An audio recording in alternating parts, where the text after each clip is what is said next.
fueron 16 años en el que se pudo haber transformado totalmente el país. Posibilidad de comenzar a utilizar los recursos públicos como parte del clientelismo político. No va a encontrar que nadie va a decir que ahí se utilizó un bien público, ni siquiera un vehículo.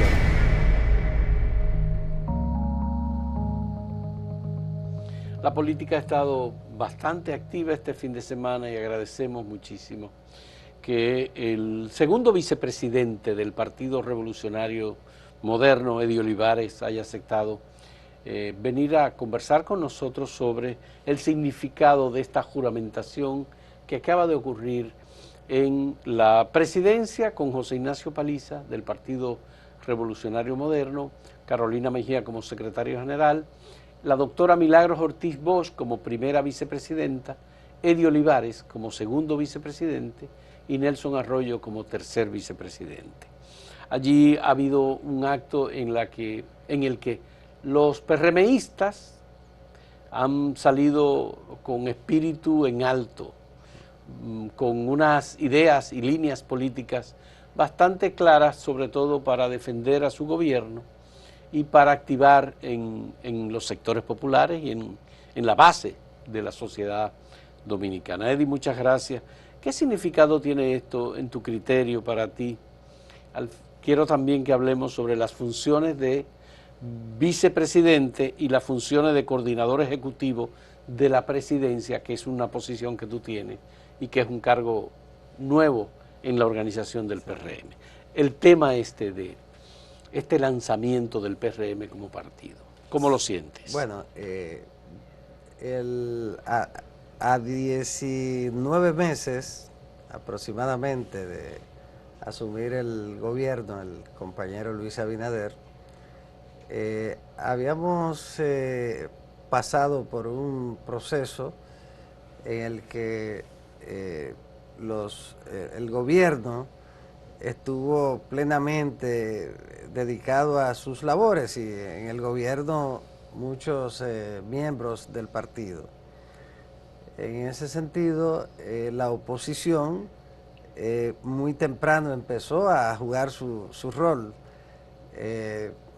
Apenas una semana después de la toma de posesión, ya el Partido de la Liberación Dominicana estaba en la calle, el presidente Fernández también, y poquito tiempo después, el Partido de la Liberación Dominicana anunció la celebración de una primaria para elegir, un proceso para elegir sus candidatos o su candidato presidencial. Primaria con padrón abierto. Sí, pero todo es decir, esto, el padrón del electorado del país. Sí, con padrón abierto y lógicamente al margen de los plazos establecidos, tanto en la ley 3318 como en la ley 1519 orgánica del régimen electoral.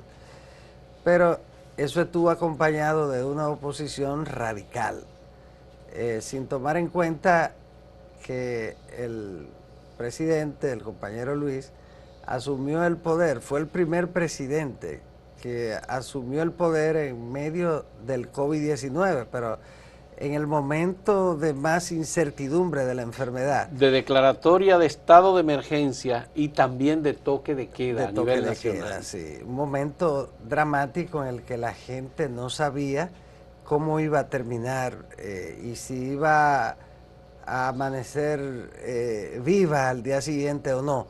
Era una situación muy difícil. Sin acceso a las vacunas, que ya se hablaba de ellas. A las vacunas. Entonces, ni siquiera tomaron en cuenta eso. Luego vino la guerra de Ucrania y la oposición siguió exactamente como si no pasara nada. Yo pienso que el presidente Fernández, como un estadista, 3 periodos de gobierno, el presidente Medina, 2 periodos de gobierno, entre los dos 16 años consecutivos en el poder y 20 años a partir del año 1996, 2 estadistas.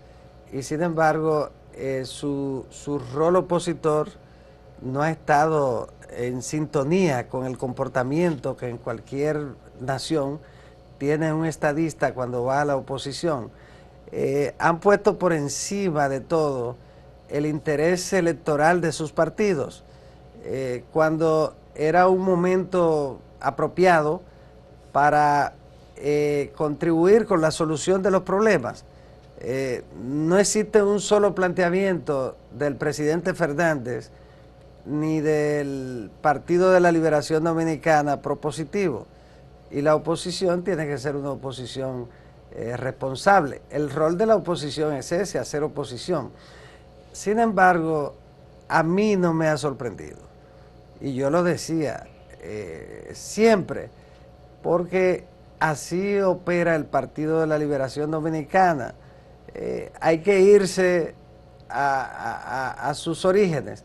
En el año 1978, después del Partido Revolucionario Dominicano, dirigido por el compañero José Francisco Peña Gómez y con don Antonio Guzmán como su candidato, después de un triunfo, ganar las elecciones, ganarla con un margen amplísimo, el Partido de la Liberación Dominicana propuso que se formara un gobierno de coalición, pero mencionó primero al Partido Reformista, al PLD de segundo, que había sacado 18.300 y tantos votos, y al PRD de tercero.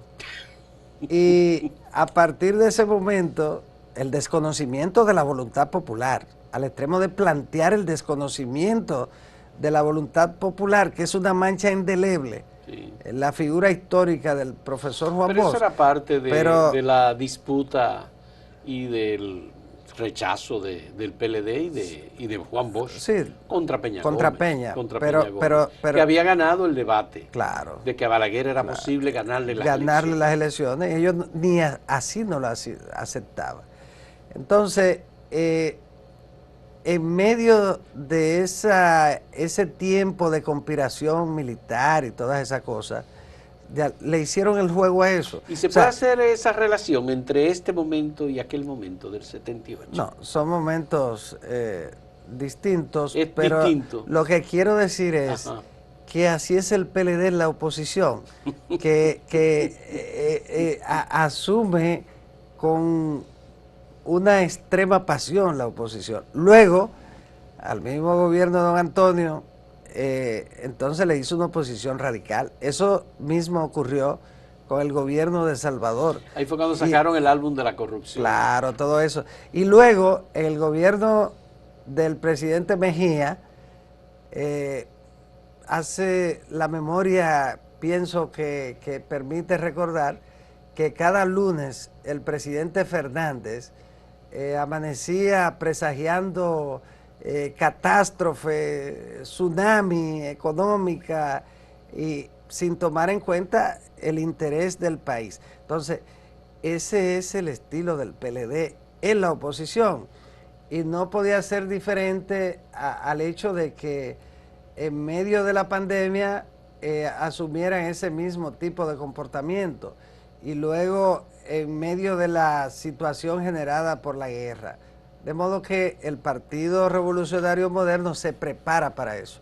Y el discurso del compañero presidente Luis Abinader es un mensaje de que el PRM va a estar haciendo su papel de partido de gobierno, pero con la firme decisión de enfrentar cualquier tipo de actitud destemplada de los partidos de oposición. ¿Qué representa esa consigna del presidente? Digo, enfrentar en el debate de las ideas. ¿Qué representa esa consigna del presidente de no mirar atrás?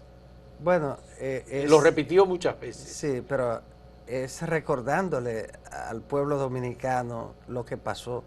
Porque si tú tienes al presidente Fernández, al presidente Medina y sus precandidatos en la calle, presentándonos un país y presentándose como si ellos nunca hubiesen gobernado, te confunden a la gente.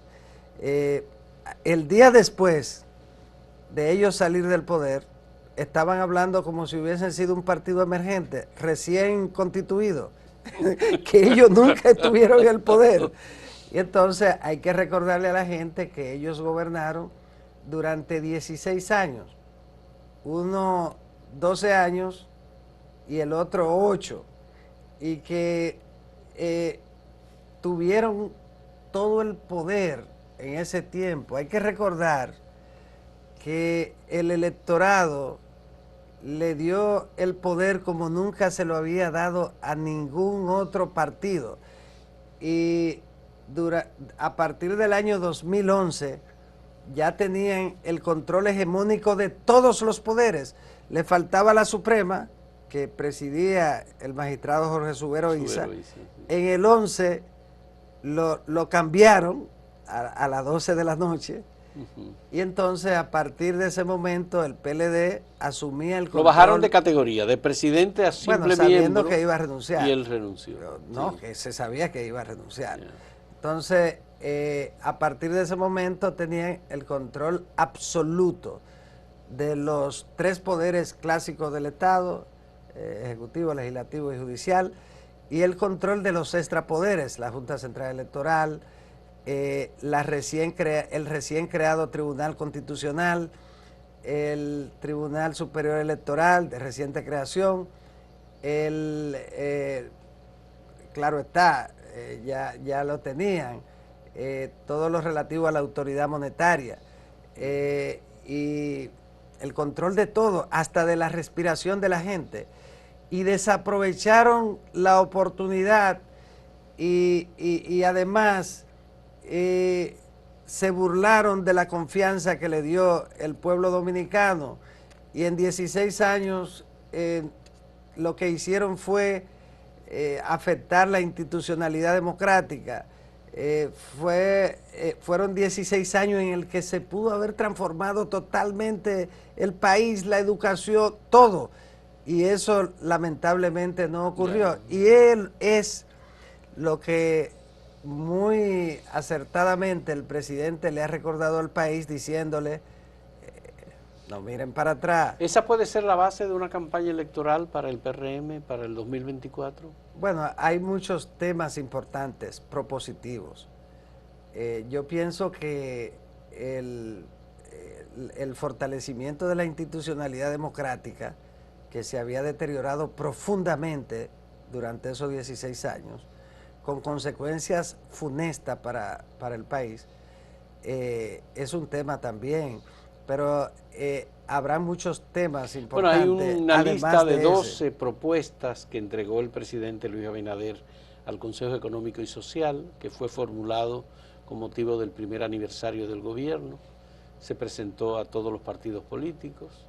Una de ellas incluye la modificación de aspectos de la Constitución de la República, como para garantizar, establecer formalmente la independencia del Ministerio Público. Y los partidos opositores se han opuesto.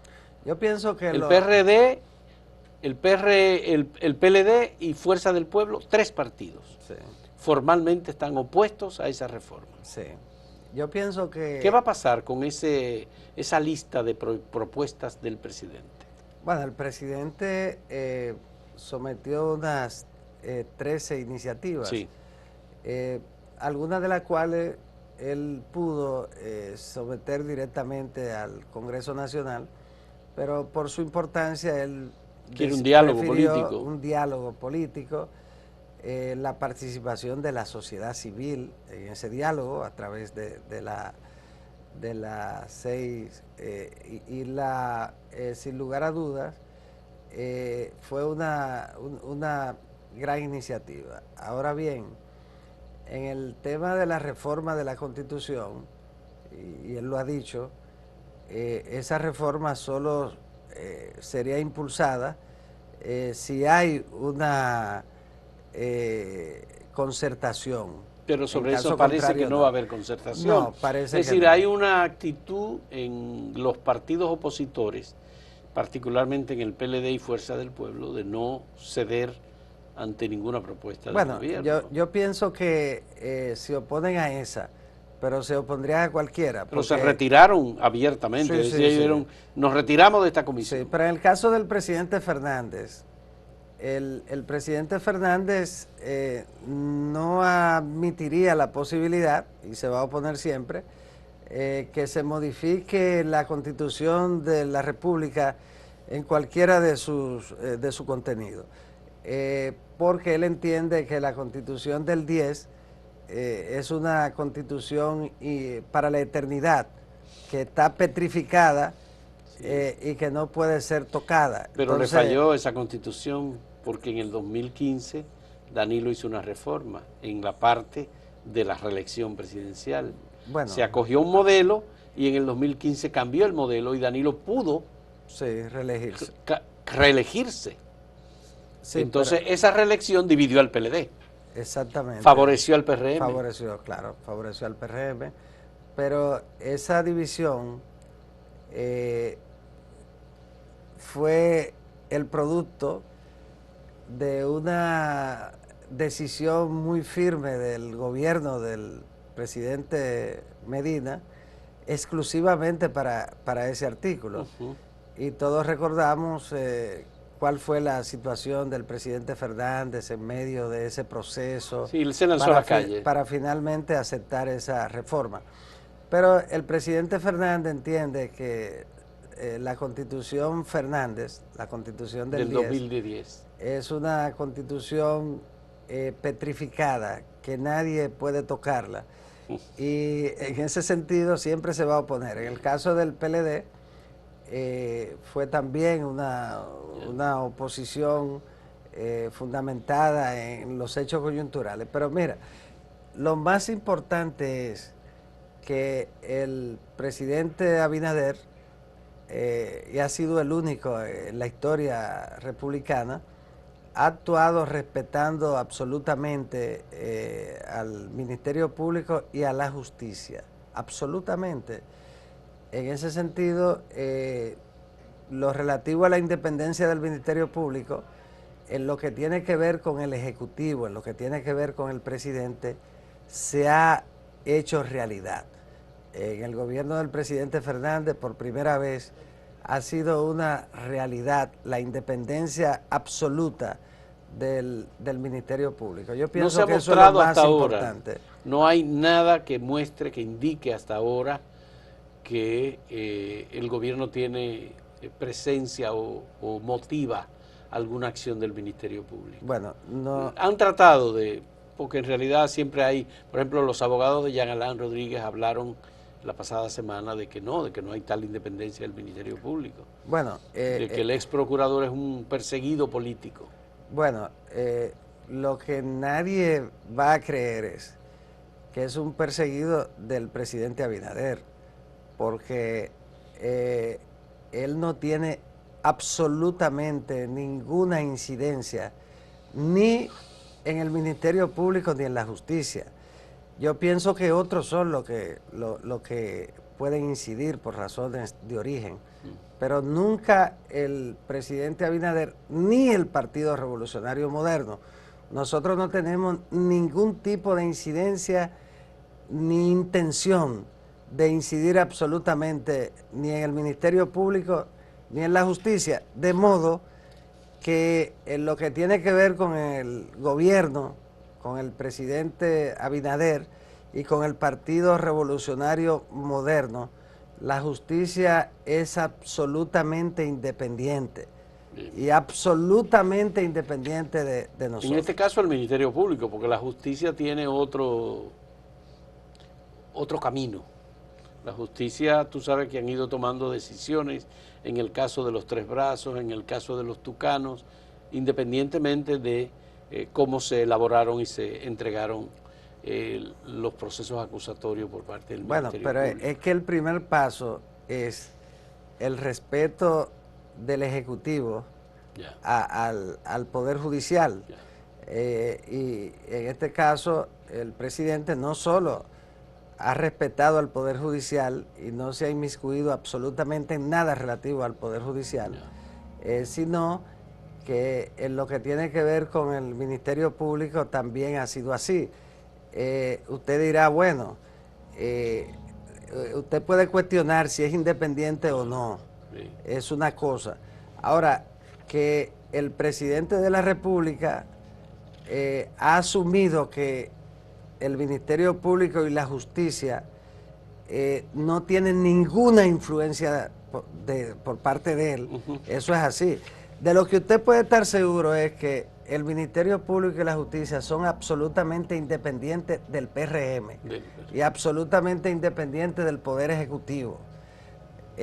Otro tipo de cuestionamiento, bueno, ya eso es otra cosa. Bien, vamos a hacer una primera pausa en este diálogo con Eddie Olivares. Vamos a hablar en un momento sobre el significado de esa coordinación ejecutiva de la presidencia del PRM y qué va a hacer Eddie Olivares a partir de ahora políticamente en el PRM. Retornamos en un momento.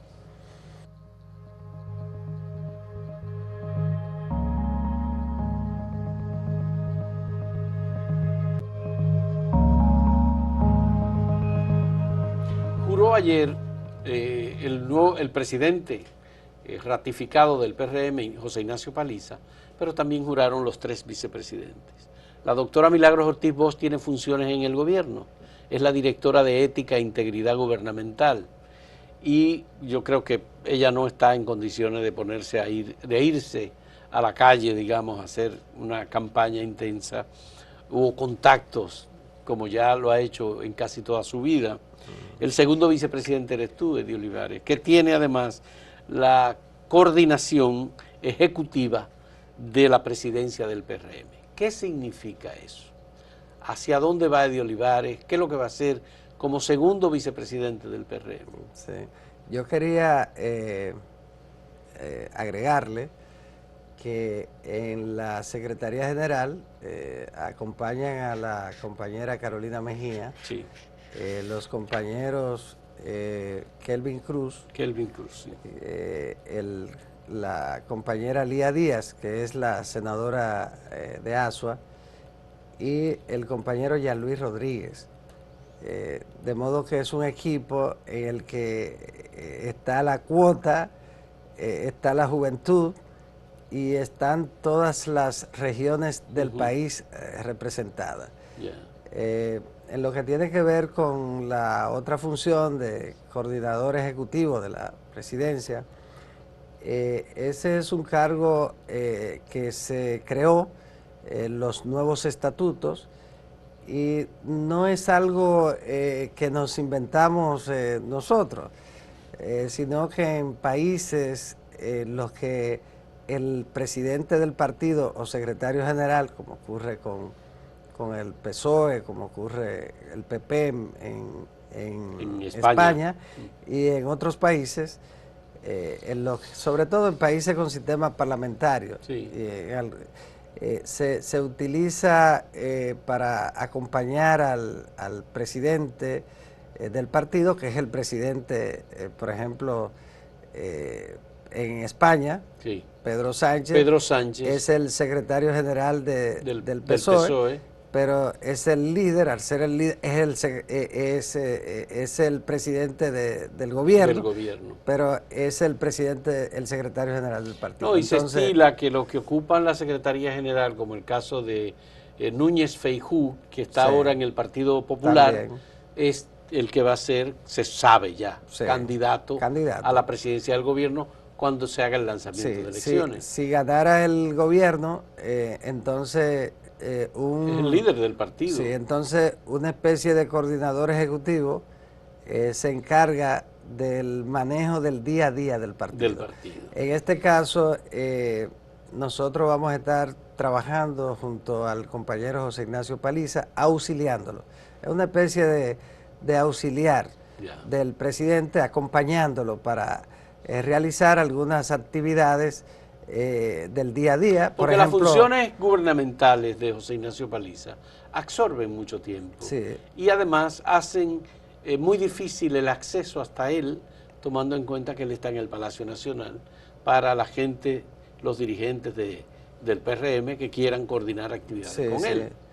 Él mantiene el contacto, pero de todas maneras hay tareas del día a día, al margen de que esté en un cargo, no. La presidencia de un partido oficial requiere de la realización de muchas actividades para mantener al partido al día, moderno, la rendición de cuentas, el seguimiento a los trabajos para mantener el partido activo, que Luis quiere un partido activo, moderno, y ahí nosotros vamos a ayudar a que eso se haga.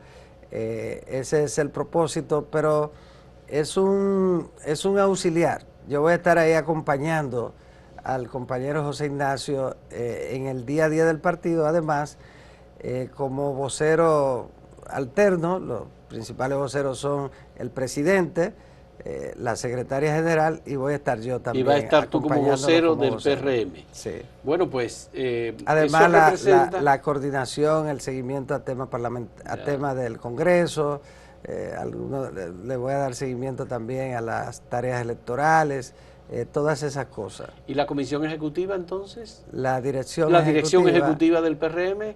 Bueno, la dirección seguirá ejerciendo las funciones de coordinación. Sí, no, igual. Reuniones, ¿cada qué tiempo se reúne la dirección ejecutiva? Cada 15 días más tardar, pero muchas veces se hace extraordinariamente cuando sea necesario, pero ordinariamente cada 15 días. Me sorprendió que la reunión o esta asamblea se hiciera precisamente un fin de semana en el que había habido un jueves corpus que un poco distrae a la gente, y fue una sorpresa que se reunieran miles de personas sin haber hecho un poco la laraca que normalmente hacen los partidos cuando tienen reuniones masivas. ¿Cómo se hizo eso? No, esa reunión se convoca la Secretaría de Organización, que tiene enlaces en todas las provincias. Se envía una comunicación y se convocan, porque ahí estaba casi el 10% de los dirigentes. Esos eran los principales dirigentes.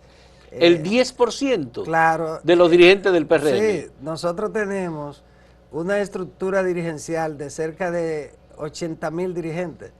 Por eso es que para usted ser un partido y ganar elecciones, usted tiene que tener una estructura en todo el territorio nacional. Nosotros tenemos 80,000 aproximadamente. Entonces, de esos, en esta actividad participó la dirección principal, alrededor de 10,000 personas que se concentraron. Una parte no pudo entrar porque, por supuesto, el espacio era pequeño. Pero se hace con una coordinación rápido, sin necesidad de mucha... Y ahora con las redes sociales es mucho más fácil todavía. Por ejemplo, el código de vestimenta era chacabana blanca. Ese fue el código de vestimenta. Sí. Mucha gente fue con chacabana blanca, otros su camisa blanca, las compañeras con blusa blanca, y sería interesante que observara la imagen. En las imágenes. La imagen blanca impresionante, una organización impresionante. Ese es el PRM. Sí. Ese es el PRM de este tiempo, que es un partido moderno, pero que ahora, en esta etapa, lo vamos a convertir en el partido, uno de los partidos más modernos de América. El más moderno de la República no, porque ya lo vamos a hacer pronto, sino uno de los partidos más modernos del continente. Me llamó la atención que esta actividad fue casi como el punto de partida para el proceso de campaña electoral reeleccionista. ¿Se sintió así? ¿Era ese el ánimo que ustedes vivieron en esa asamblea? Bueno, porque se hablaba mucho de, cuando el presidente hablaba, de 4 años más, 4 años más, 4 años más. Es decir, ¿hay alguien que quiera competir por la candidatura presidencial para el 2024 por el PRM con Luis Abinader? Bueno, en un modelo, en el modelo norteamericano de 2 periodos consecutivos, sí. Lo normal es que un presidente aspire a la reelección. Sí. La gente recuerda el tema de la antirreelección del PRD, sí. Y se producía por razones históricas. Claro. Trujillo El PRD nació en el exilio, en la lucha contra la dictadura, y luego Balaguer, con esos 12 años de No, pero dictadura. está Y, permitida la reelección en la Constitución. Claro, hay un caso histórico que es el de Salvador Jorge Blanco, que aunque estaba permitida la reelección presidencial en la Constitución con la que él gobernaba, él no fue a la no, reelección. y don Antonio Bueno, pero era, don Antonio, eh, sí, no se religió. pero hubo intentos, Bueno, hubo hubo un intentos. movimiento que se Desde muy llamaba, temprano sí, pero se estableció un sí, movimiento para promover la reelección de don Antonio. pero fue un Y se hicieron movimiento, esfuerzos pero desde el gobierno. no, pero el mismo don Antonio no le hizo. La verdad es que estaba en ese Tenía Peña momento, Gómez en contra. claro, y Totalmente, sí, Peña Gómez estaba en contra de eso. pero don Antonio no hizo ningún esfuerzo extraordinario para imponerla, esa es la verdad.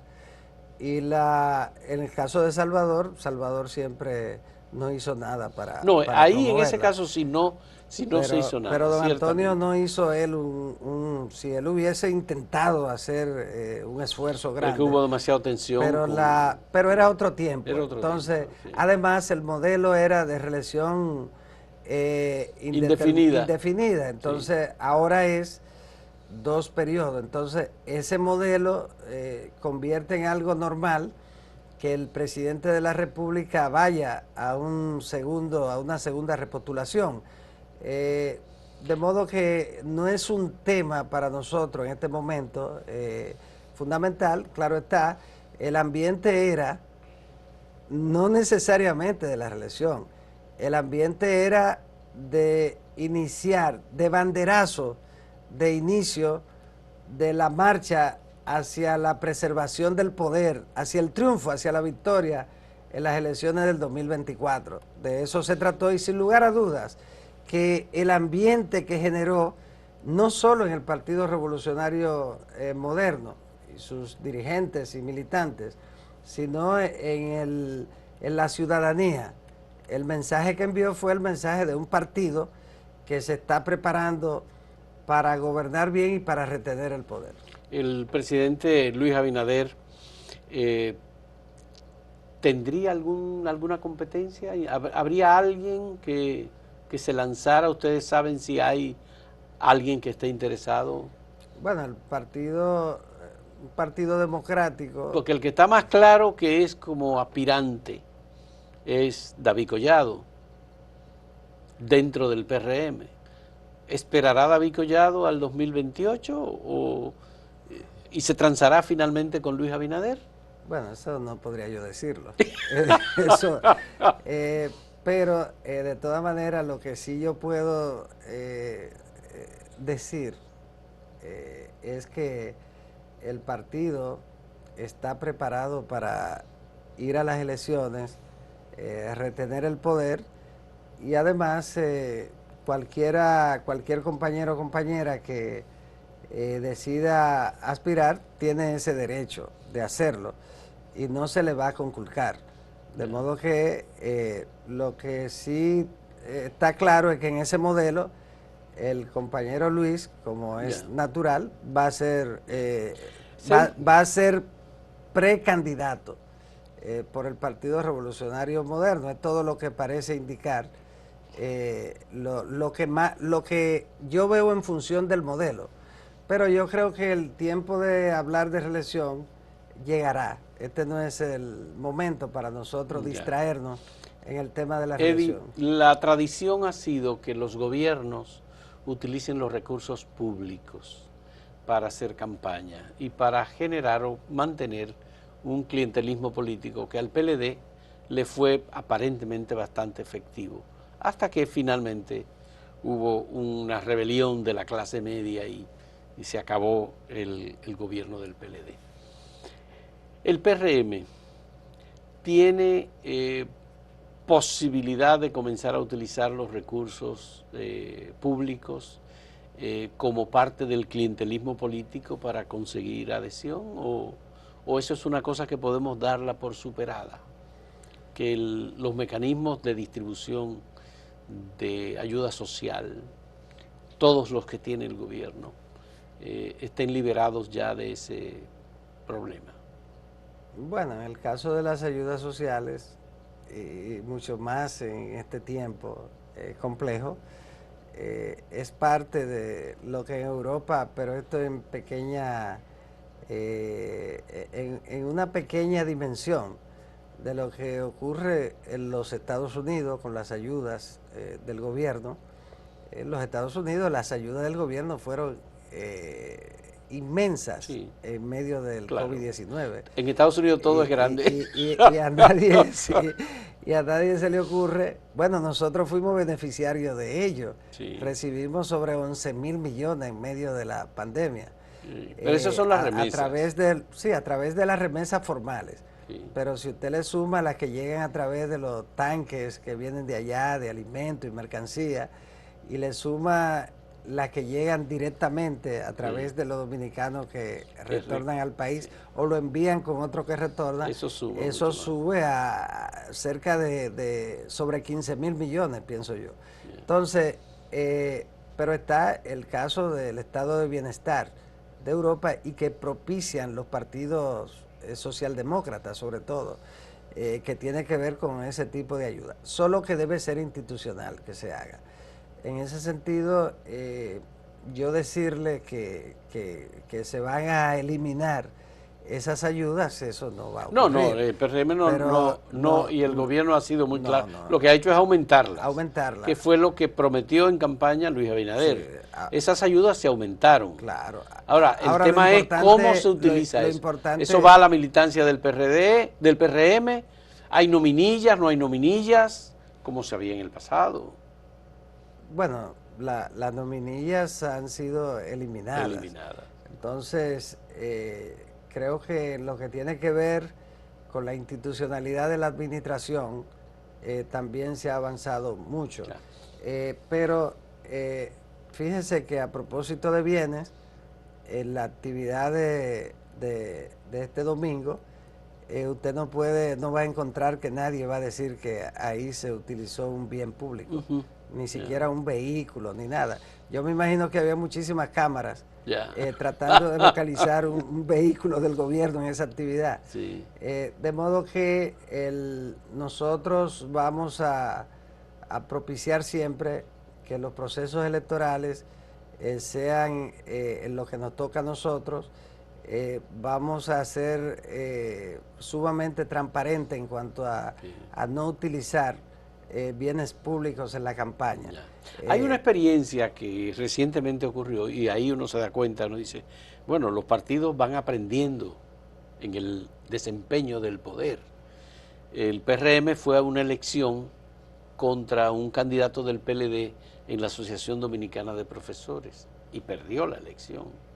Sí. Ahora fue a una elección en la Universidad Autónoma de Santo Domingo y ganó la elección. Sí. Obviamente el candidato que perdió reconoció que perdió, Jorge Ascana, pero obviamente las fuerzas políticas estuvieron muy fragmentadas y muy divididas en esa elección. Sí. Pero el PRM ganó. Bueno, ganó una persona que es un académico de toda la vida, que tiene algún nivel de cercanía con nosotros. Pero la verdad pero él se identifica como del PRM. Pero el PRM no puede atribuirse el mérito del triunfo de Editrudis Beltrán, porque Editrudis Beltrán forjó un gran liderazgo en la universidad de muchos años, participó en varios procesos, como ocurre en la UAS, que usted participa en un primer proceso, salvo excepciones que se han dado, y después entonces esto le sirve de experiencia para el siguiente proceso y nuestro querido amigo don Editrudis Beltrán, a quien yo conozco desde que yo era muchacho, participó de ellos y le llegó su momento y nosotros confiamos que va a ser una excelente rectoría porque es un guasdiano entregado a la universidad y que conoce cómo funciona la universidad, que tiene un vínculo de cercanía profundo con los profesores, pero con los empleados y que se lleva muy bien con los estudiantes porque es una persona buena, es una persona de esta persona buena y nosotros confiamos que va a hacer un gran trabajo. El partido fue bastante respetuoso en cuanto a lo que tiene que ver con ese proceso, pero negar la relación de cercanía del maestro Edith Trudy Beltrán sería mentir. La verdad es que es una persona relacionada. Muy vinculada desde los tiempos del PRD. Del PRD. Vamos a hacer una última pausa en este diálogo con Eddie Olivares.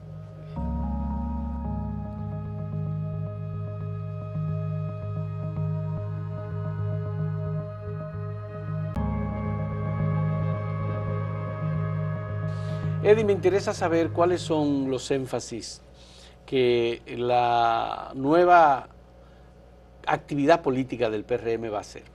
¿Se sustentará en las acciones del gobierno o harán trabajo de base como lo han estado haciendo los otros partidos que ya tenían y tienen contacto y tienen gente para la movilización, el contacto con las organizaciones comunitarias, populares, los grupos de base, sí, religiosos, etcétera, de toda la naturaleza? Las alcaldías, ¿qué papel juegan en sí, esta nueva política? ¿Cómo es que lo van a hacer ustedes?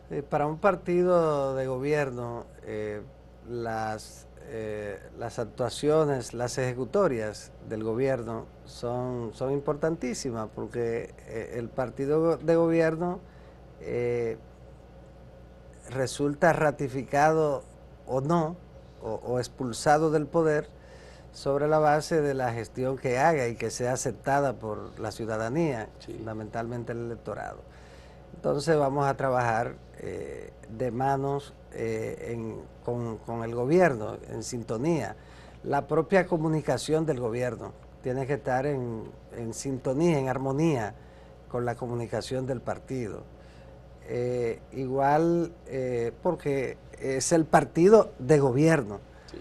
En lo que tiene que ver con el trabajo partidario en sí, vamos a trabajar en el tema de modernización del partido, pero los estatutos establecen ahora que un ciudadano o ciudadana puede inscribirse en el partido en el momento que él decida hacerlo, a través de uno de nuestros organismos. Antes, para usted inscribirse en el PRM, tenía que esperar a que cada 4 años se abriera el padrón para una competencia interna, la de la convención interna o la de la convención para elegir los cargos de elección popular. Entonces había que esperar. En los estatutos establecimos que puede eso ocurrir en el momento que el ciudadano lo desee. A propósito de eso... Tú fuiste el coordinador de la Comisión de Reforma Estatutaria del PRM. Sí. Cuando el presidente decía que vamos a la calle, se refería a eso, a que vamos a abrir ahora el padrón, conjuntamente con organización, vamos a preparar un reglamento de inscripción, y entonces a partir de ese momento se iniciará ese proceso de integración de ciudadanos al partido.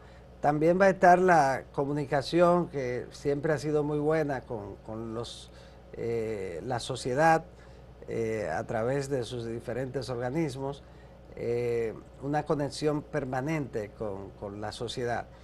Y el presidente se refería a que el Partido Revolucionario Moderno es un partido policlasista, como ciertamente lo es, y en ese sentido se le va a dar el lugar que le da un partido policlasista, que Peña siempre habló de esa condición, el caso...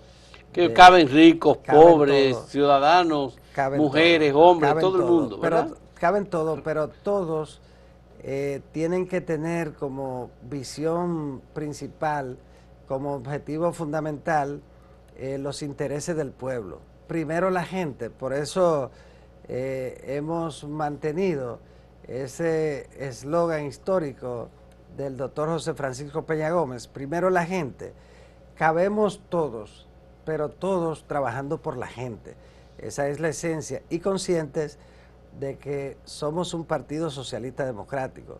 Ya lo dijo el presidente en su discurso, y en ese sentido tenemos que actuar en sintonía con esa doctrina que heredamos del líder histórico del partido, el doctor José Francisco Peña Gómez, y para eso hemos creado en los nuevos estatutos la Escuela de Formación Política y de Administración, profesora Ibelice Pras Ramírez, que fue, además de la figura más emblemática del gremialismo, de la educación dominicana, fundadora, presidenta fundadora de la ADP, y fue quien mantuvo siempre, y sobre todo después de la salida, después del fallecimiento del compañero Peña Gómez, fue la figura más emblemática doctrinariamente junto con don Tirso, pero ella la figura principal, y en ese sentido la escuela va a llevar su nombre.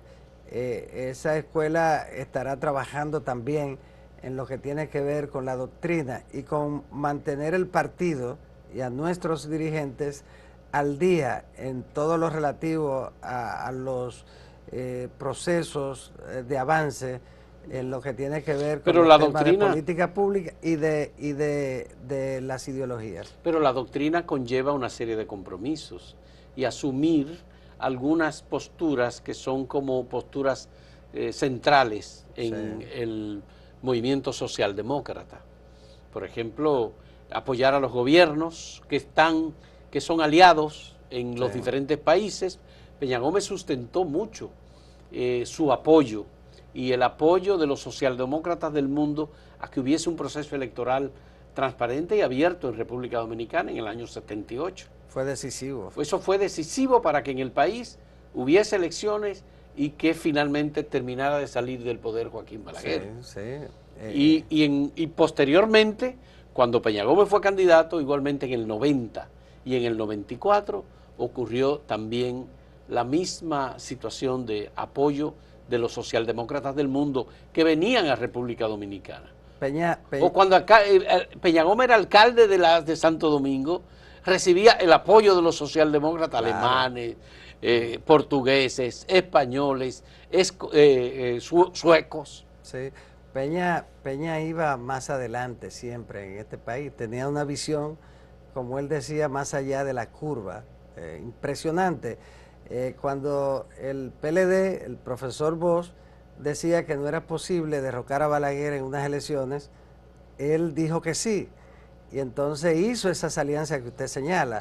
Se acercó a la Internacional Socialista, estableció relaciones con los líderes mundiales de la Internacional Socialista que en ese momento gobernaban Europa. Mitterrand, Willy Brandt, Helmut Kohl, muchos de esos dirigentes. Olof Palme jugó un papel fundamental, el más grande líder de Suecia, y vino aquí y todo a dar el apoyo y colaboró mucho, igual que la alianza con los partidos latinoamericanos. Hay que decir, hay que ser justo, el gran aliado de ese momento fue Carlos Andrés Pérez. Carlos Andrés Pérez fue vital porque era la figura política junto a Fidel Castro más importante de América Latina en ese momento, y él asumió la causa democrática como frente a Trujillo lo había hecho en su momento Rafael Caldera o Rómulo Betancourt. Rómulo Betancourt. Caldera fue un poco posterior, era conservador, pero entonces en el caso de Carlos Andrés Pérez fue vital para establecer, ensanchar esas relaciones de Peña y el Partido Revolucionario Dominicano con la Internacional Socialista, pero fue más allá, y entonces estableció relaciones con los liberales de Washington, que eso venía desde el principio, a raíz de la guerra de abril, y eso se fue consolidando, y Jimmy Carter, un presidente democrático ejemplar de los Estados Unidos, fue clave para que en medio de una situación en la que los militares eran los que tenían el control, se hiciera posible ese cambio y que se consolidara la democracia. La tercera ola de la democracia en América Latina empezó aquí en el 78. En el 78. A partir de aquí entonces empezaron los demás países. Eddie, ¿cómo se manejaría eso? Porque el PLD ha expresado su interés en ser parte de la Internacional Socialista. Y el PRD tiene una vicepresidencia importante de la Internacional Socialista. El PLD y el PRD son partidos que siguen siendo aliados, aunque no sé si habrá alguna distancia en los últimos tiempos. ¿Cómo entra el PRM? ¿Cómo entrará el PRM en la Internacional Socialista? Bueno, el PRM tiene unas relaciones excelentes con la Internacional Socialista también, que ya no es la organización que fue alguna vez, pero también está la Internacional Progresista, y el PRM forma parte de ella. De modo que ideológicamente las relaciones están muy bien marcadas en el ámbito ideológico, y con los demás partidos progresistas. De modo que ya el tema de la Internacional Socialista para nosotros no es una preocupación, aunque las relaciones se mantienen muy bien. ¿Y cómo ve el PRM la llegada al poder de los dirigentes del pacto histórico encabezado por Gustavo Petro en Colombia, que ayer hubo segunda vuelta y resultó ganador de estas elecciones? Se presenta como socialdemócrata, liberal, ex guerrillero. Sí. ¿Cómo lo ven ustedes? Bueno, ya el presidente Abinader, el compañero Luis, le envió, fue de los primeros que lo felicitó por su triunfo. Ya la parte que tiene que ver con el gobierno es una cosa, pero yo entiendo de manera personal que es un hecho, un acontecimiento histórico de gran trascendencia para Colombia, pero de una significación muy especial para América Latina. Es un gran salto de Colombia. Un mensaje claro en cuanto a no es la primera vez en América Latina, pero sí es la primera vez en Colombia. Por eso. Ya un ex guerrillero fue presidente de un país de América Latina, el caso de Pepe Mujica en Uruguay, claro, por ejemplo. Y un socialista de alguna manera llegó a la presidencia de Chile, el país económicamente más avanzado, muy vinculado. Allende en el 72, ¿no? Sí. Estamos hablando de hace 50 años en Chile, en tiempo de Guerra Fría.